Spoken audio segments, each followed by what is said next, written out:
We hitting up Jamaica, baby. Let's get it.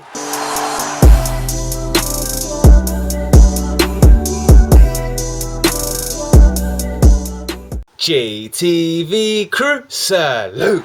So excited. Reason as to why. It's called, even though I was brought up Cape Verdean Madeiran, I grew up culturally, traditionally as a Jamaican. My stepnan being Jamaican. I ain't Jamaican by blood. Some of y'all know that already from previous videos that I have done and reactions I've done to Jamaican music. Now in my younger days, I grew up with my stepnan being Jamaican, so I do know quite a bit. Probably not historically about Jamaica, but I do know quite a bit. Now, what do I know of JA, baby, before we get in? Country that has created a lot of things in this world, bro. Let me just tell you, dancehall, aka bashment, reggae, man, bro, gorgeous lady, sorry, I had to add that, bro. I'm so sorry, I had to add that. Cape Verdean and Jamaicans, bro, got me weak, you know what I'm saying? I love the Jamaican food. You know, famous list could go on and on and on and on. Bob Marley, Usain Bolt, man, there's so much. It's full of talent.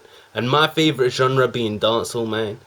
Oh man, I listen to that 24/7. I don't want to do too much talking.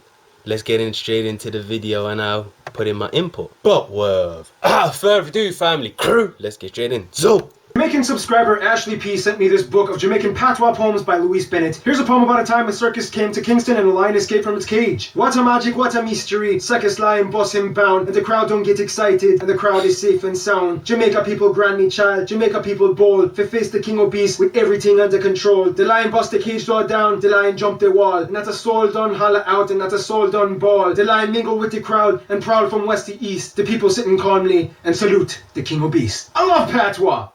bro, if y'all wondering, your boy right here can talk Patois, bro. Proper, like fluent, man. Sometimes I do throw in my Jamaican Patois in videos. Some of y'all are aware I do it, but not like intentionally. It just comes out, bro. It's just natural. Jamaican Patois is one of the littest, dopest languages, accents, dialect, whatever you want to call it, bro. Just as much as I love the Trinidadian accent. It's time to learn geography. Hey everybody, I'm your host Barbs. Jamaica, probably the most iconic Caribbean nation to ever hit international mainstream pop culture. So many things to talk about, let's just jump in. And Jamaica, let me just say, must be hella populated, man. There's everyone you meet has some sort of, like, not everyone exactly, but there's hella load of people out here that has a mix of Jamaican, bro. No cap. Back in the Caribbean. Don't you just love this region of the planet? First of all, Jamaica is the 4th largest island country in the Caribbean, located west of Haiti, south of Cuba, and east of the Cayman Islands, where all the billionaires hide those wonderfully offshore bank accounts to avoid taxes. Jamaica is divided into 14 parishes, and the capital, Kingston, in itself acting as a parish. The parishes are further kind of split into 3 historic counties that don't have any administrative relevance. They are Cornwall, Middlesex, and Surrey. Yeah, with names like that, you can almost smell the British residue. Proper, sounds proper English. The largest cities after the capital, Kingston, would be Spanish Town and Portsmouth, both in the same Catholic parish. However, if we're talking about outside the general Kingston area, the next largest would be Montego Bay and Mandeville, with the 3 busiest and only international airports being Kingston, Norman Manley International, Montego Bay's Sangster International, and Boscobel's Ian Fleming International. There was some controversy over naming that last airport because everybody was like, why don't we name it after a Jamaican person? But Prime Minister Golding was like, look, the dude kind of put Jamaica on the map, and if it wasn't for us, he wouldn't have had the inspiration to create James Bond, so suck it up, people. Now, despite being small, Jamaica still holds its ground on the disputed territory between them and Colombia, Nicaragua, and the US over the uninhabited submerged reef sandbank areas of Bajo Nuevo and the Serranía Bank. Remember, people, the second you discover even the smallest sandbank protruding from the sea, you gotta claim it. That way you get an exclusive economic zone. Woohoo! Bro, I didn't know about this part. Speaking of which, the country has about 30 smaller islands and islets and keys and sandbanks lining their shores, the largest one being Great Goat Island in the south across Moore's Pen. Now, the one thing you need to know about Jamaica and its charm is that if you come, you will notice some of the strangest place names imaginable. Each town has a little bit of a story and context, so you'll encounter things like Broke Neck Gully, Rat Trap, Betty's Hope, Rest and Be Thankful, Old Woman Savannah, See Me No More, Time and Patience, Wait a Bit, and my personal favorite, Me No Send, You No Come. Jamaicans just like to call it as they see it. Yeah, that's lit, bro. Jamaicans are lit. But yo, check me out. Me growing up, I did grow up in a community with Caribbeans, Jamaicans, Bajans. So I've always grown up like looking the outsider, but within they like, yeah, Jay's one of us. Like, oh, no need to overcomplicate. What should we call this place? Drop Sandwich Lagoon. Another interesting thing is that Jamaica has maroon villages, which are inhabited by people descended from slaves that escaped and created their own free societies in the mountains. These villages would eventually play a strong role in Jamaica's history, and in a future episode, Sierra Leone, you'll just have to wait like 47 years for that episode. Today, they kind of hold like a slight autonomous and separate role from the rest of Jamaican culture as they live in secluded areas holding on to ancient African traditions. Otherwise, some top notable spaces of interest might include Hero Circle, glistening waters with bioluminescent organisms that light up, Windsor's Fire Spring, you can literally light it on fire, Sunken Pirate City, Floyd's Pelican Bar made of driftwood, Dolphin Cove, the Bob Marley Museum and Mausoleum, Dunn's River Falls, Reggae Beach, Cool Runnings Water Park, Mountain River Cave with Taino and Arawak paintings, Mystic Mountain Rainforest, bobsledding in Ochos Rios, Martha Bray River with wooden rafts, and Irie Blue Hole and Secret Falls. Yeah, I'm still kind of mind blown over that fire, water, and glowing lagoon place. That's just proof that Jamaica is thriving with magical natural wonders. Which brings us to... Jamaica may be small, but it is definitely loaded with natural treasures. First of all, Jamaica lies below the Cayman Trough on the Nicaragua Rise, an area in the Caribbean Sea that is elevated, giving Jamaica shallower waters and richer biodiversity. This also gives them the 7th largest natural harbor in the world, Kingston Harbor. The country is also about 146 miles long, 235 kilometers, and at its widest, only about 52 miles, 84 kilometers wide. Basically, Jamaica is made up of nice valleys and plains in the west and center, sometimes referred to as cockpit country, with the small Mocho and Dry Harbor Mountains in the center. And finally, the tallest range, the Blue Mountains, with the tallest peak, Blue Mountain Peak, and the east starting from Kingston. The longest river being the Black River on the west side, and Wallywash Pond being the largest body of water inland. Now, bro, I'll be hyping up Jamaica differently in this video. You know what I'm saying, bro? Just like we studied in the Dominica episode, Jamaica is also home to natural mineral and hot springs, such as Blue Hole, Bubbling Springs, Milk River, Rockford Mineral Spa, and the Blue Lagoon. Not this one, this one. Although much of the island has been stripped for agriculture, wildlife is also quite prevalent, especially in the undisturbed forests in the north and Blue Mountains. Animals like bats, hutia, boar, and the indigenous Jamaican boa and freshwater Jamaican slider turtle can be found. Speaking of agriculture, Jamaica was primarily used by the colonists for sugar plantations. However, today all sorts of crops are grown, but most notably the ackee fruit, which actually tastes salty, not sweet. Ackee is used in the national dish ackee and saltfish. Otherwise, other notable Jamaican dishes might include rice and peas, jerk chicken soup, manish water, steamed kalaloo, and gizada. And I know what half of you are thinking. Yes, let's talk ganja. Yes, we all know it. Cannabis is pretty internationally recognized as a part of Jamaican culture. It was actually introduced from India by indentured servants from India, which is where the word ganja comes from. It's weird because for the longest time, growing marijuana and even possessing it it's illegal, isn't it? Illegal, even though you can literally just find plants in the middle of the forest. 2015 that the country voted to decriminalize and amend strict laws. Today you are allowed to have up to 5 plants legally. Okay, I know in Portugal, I think they're one of the countries that decriminalized every freaking drug in this freaking world. Under the sun, you know what I'm saying? Or if you have a cultivator's license, possession up to 2 ounces or 56 grams is legal, and Rastafarians are allowed to use it for religious purposes. And the Rastafarians are a whole other story. Jamaica's people are few, but incredibly world-renowned and unique in so many ways. Looks like a great time to discuss that in...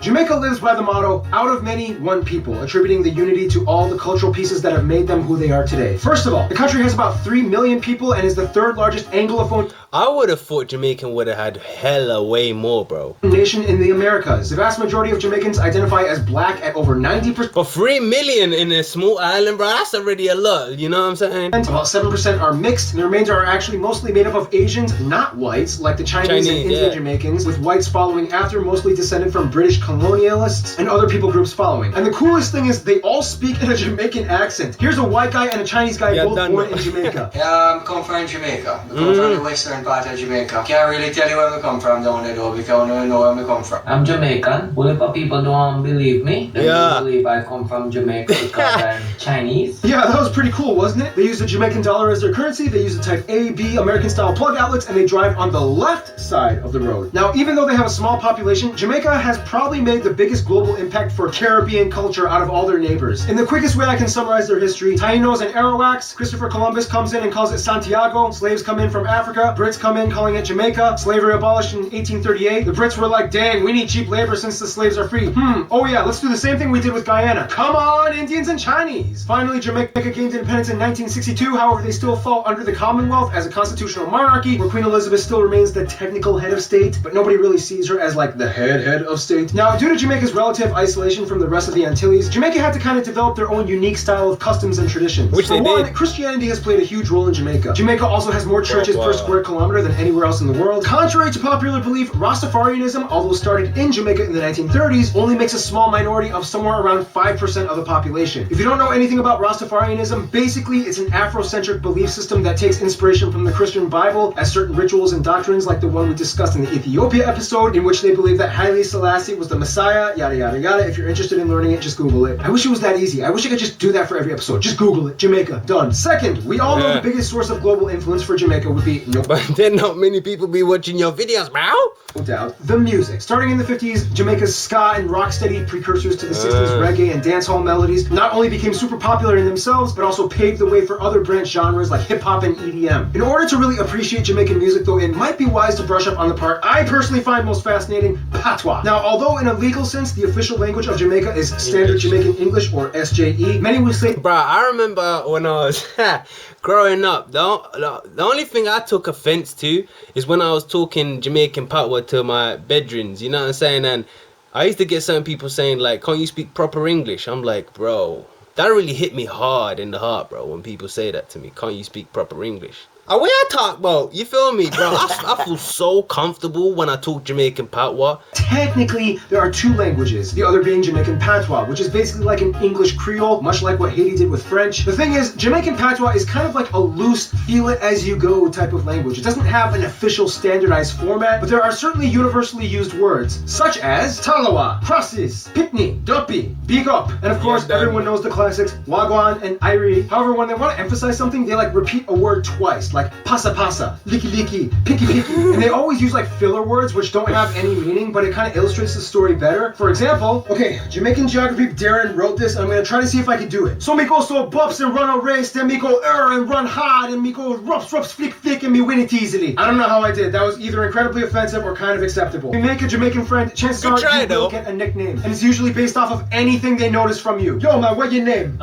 Keith. No man, you like the broom, your name Broomy. You eat the cupcake, your name Munchie. You're ready to treat dogs and host in San Francisco. Me want to call you Bob Saget. Like that! Anyway, we could go on explaining more about the various festivals, traditions, dances, or how they are the only Caribbean nation with an active hockey team. Bro, Jamaican parties are lit too, man. That's one thing. Oh, sugar. Even though all the players are like literally Canadian nationals, but that'll take too long. For what it's worth, some notable people of Jamaican descent might include Michael Lee Chin, Dr. Thomas P. Leckie, Oliver Samuel, sprinters Usain Bolt, Shelly-Ann Fraser-Price, and Asafa Powell, Merlin Oti, Dustin Brown, Jimmy Cliff, Ziggy Marley, Shaggy, Mona Hammond, Grace Jones, Sonia Richards-Ross, Mary Seacole, Damian Marley, Sean Kingston, Portia Simpson-Miller, Marcus Garvey. Bro, you could be here for hours, man. The list is long. Sean Paul, you know what I'm saying? Naomi Campbell, Notorious B.I.G., Patrick Ewing, Louise Simone Bennett, and the most iconic Jamaican maybe of all time, the master himself, Robert Bob Nesta Marley. Alright, now we gotta move on and see what the hell was that? Oh man.